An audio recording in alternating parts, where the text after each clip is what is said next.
Soma's baking and cooking থেকে সোমা বলছি।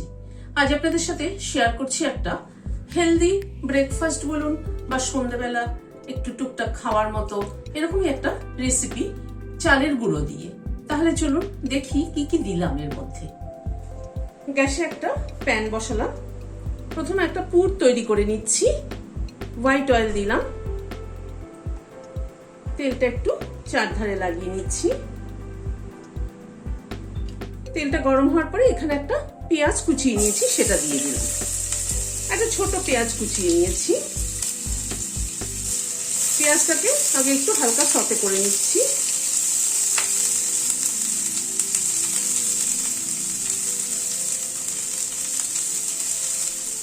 পেঁয়াজটাকে জাস্ট একটু নাড়াচাড়া করে এখানে 1 চামচ আদা কুচি দিয়ে দিলাম, আর ছোট ছোট দুটো কাঁচা লঙ্কা কুচি দিলাম। ঝালটা যে যেরকম খাবেন সেই অনুযায়ী অ্যাড করবেন। আদা, কাঁচা লঙ্কা, পেঁয়াজ সবকিছুকে আবার একটুখানি হালকা করে সতে করে নিচ্ছি।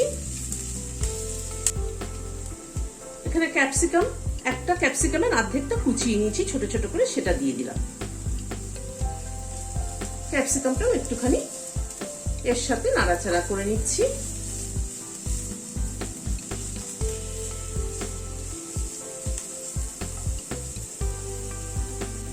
ক্যাপসিকামটা দিয়ে আবার মিনিট খানেক একটু নাড়াচাড়া করে নিলাম।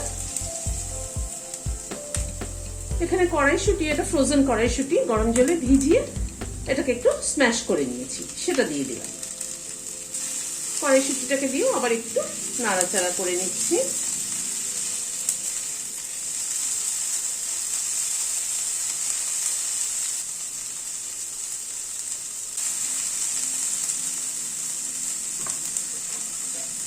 এখানে একটা আলু বয়েল করে নিয়েছি, খোসা সহ সেদ্ধ করে নিয়ে ছাড়িয়ে নিয়েছি খোসাটা, সেটা গ্রেট করে দিয়ে দিচ্ছি। আলুটাকে গ্রেট করে দিয়ে দিলাম। 1/2 চামচ নুন দিয়ে দিলাম। আলুটাকে দিয়ে একটুখানি নাড়াচাড়া করে নিচ্ছি।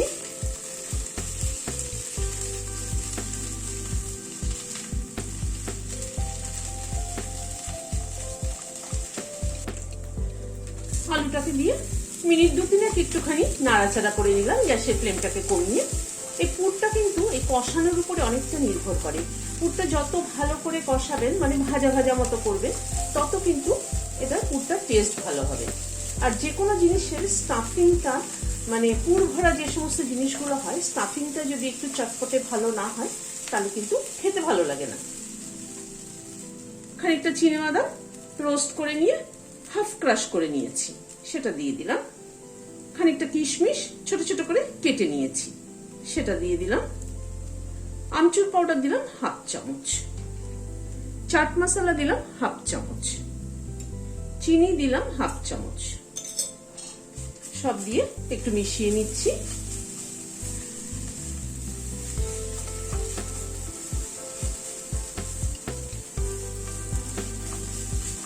স্টাফিংটা রেডি হয়ে গেল। এবার গ্যাসের ফ্লেমটাকে বন্ধ করে এই স্টাফিংটাকে একটা প্লেটে তুলে নিচ্ছি। পুরটাকে একটা প্লেটে তুলে নিচ্ছি। এখানে একটা প্যানে জল বসিয়েছি, জলটা ফুটছে। 1/2 চামচ নুন দিলাম, 1 চামচ চিলি ফ্লেক্স দিলাম, 1/2 চামচ সাদা জিরে দিলাম, জোয়ান নিলাম 1/2 চামচেরও কম। জোয়ানটাকে একটু হাতে ক্রাশ করে দিয়ে দিলাম।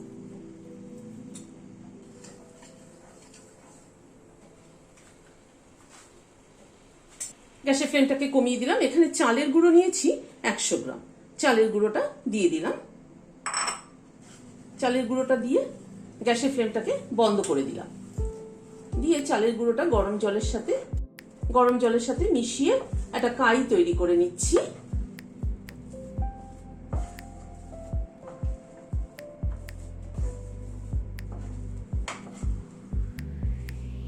এই মিক্সচারটাকে একটুখানি ঢেকে রেখে দিচ্ছি। মিনিট 5 মতো একটু ঢাকা থাক। মিনিট 5 মতো ঢাকা ছিল, ঢাকাটা খুললাম। মিক্সচারটাকে একটা থালার মধ্যে তুলে নিচ্ছি।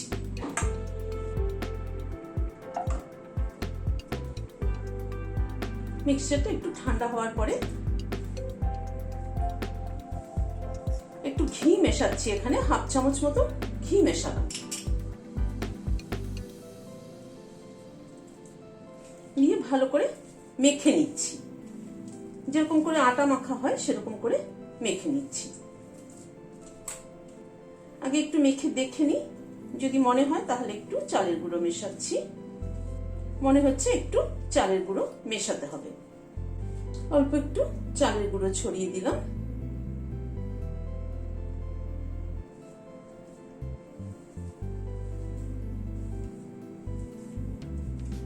ডোটা রেডি করে নিলাম।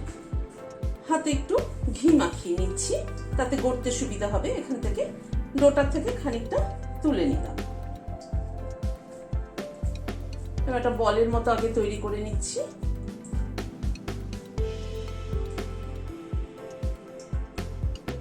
একটা গর্ত করে বাটির শেপ একটা তৈরি করে নিচ্ছি। বাটির শেপ তৈরি করে নিয়ে এই পুরটা থেকে খানিকটা এর মধ্যে ভরে দিচ্ছি। দিয়ে একটু পুরটা চেপে দিয়ে ওপরের মুখটা বন্ধ করে দিচ্ছি। এরকম একসাথে করে নিয়ে বন্ধ করে দিলাম।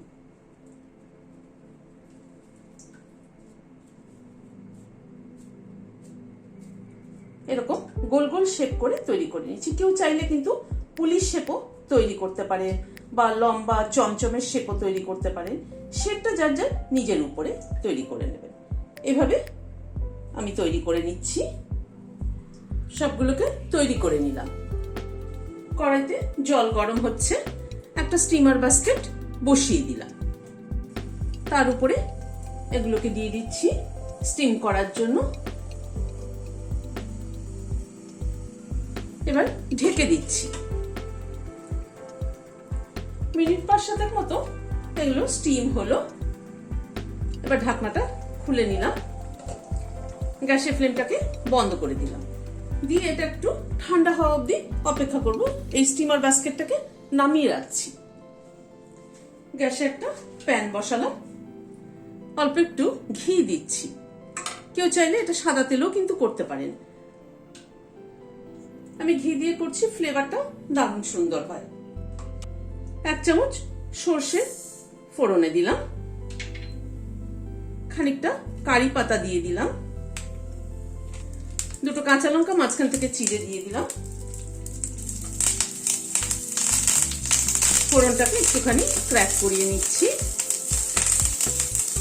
ঘিতে কিন্তু এই যে সর্ষে, কারি পাতা, কাঁচা লঙ্কা দিলাম, তাতে কিন্তু ফ্লেভারটা কিন্তু দারুণ বেরোচ্ছে। গ্যাসের ফ্লেমটাকে কমিয়ে দিয়ে ফোড়নটাকে একটু ক্র্যাক করিয়ে নিচ্ছি। 1 চামচ সাদা তেল দিলাম।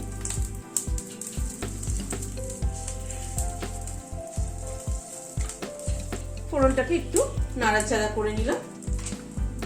এবার এগুলোকে দিয়ে দিচ্ছি, দিয়ে জাস্ট একটুখানি টস করে নেব। সামান্য একটু হলুদ দিয়ে দিচ্ছি কালারের জন্য।